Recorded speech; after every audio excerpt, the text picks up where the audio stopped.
తర్వాత ముఖ్యంగా పులివెందుల నియోజకవర్గంలో ఉండే రెండు ప్రధాన డ్యామ్లు అయినటువంటి చిత్రావతి రిజర్వాయర్ కావచ్చు, అలాగే పైడిపాలెం కావచ్చు, అక్కడికి ఈరోజు గండికోట జలాశయం నుంచి కూడా పంపింగ్ స్టార్ట్ చేయడం జరుగుతూ ఉంది. అంటే పైడిపాలెంలో ఆల్రెడీ దాని కెపాసిటీ వచ్చేసి 6 టీఎంసీ అయితే ప్రస్తుతానికి స్టాక్ వచ్చి 2.5 టీఎంసీ నుంచి ఆ తర్వాత 3 టీఎంసీలు ఉంది. తర్వాత ఇక్కడికి డైలీ కూడా 500 క్యూసెక్ల సామర్థ్యంతో ఆ తర్వాత ఇక్కడ పంప్ హౌస్లు అంతా స్టార్ట్ చేయడం జరుగుతుంది. అలాగే చిత్రావతికి కూడా 1000 క్యూసెక్లు చొప్పున రోజు అక్కడ కూడా ఆల్రెడీ 2.5 నుంచి 3 టీఎంసీలు ఉన్నాయి.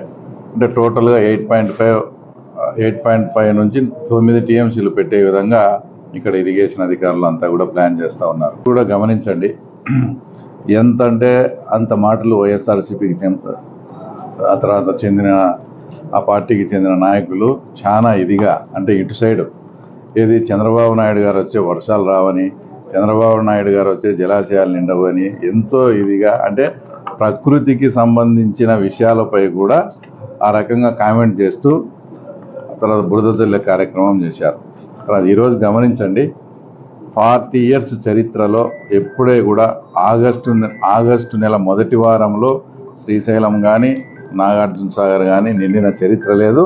తర్వాత గండికోటకు కూడా రావడం, తర్వాత ఈరోజు పులివెందుల కాన్స్టిట్యున్సీలో ఎంతో వరప్రసాదని అయినటువంటి 2 డ్యాములు కూడా మనం నింపుకుంటా ఉన్నాం.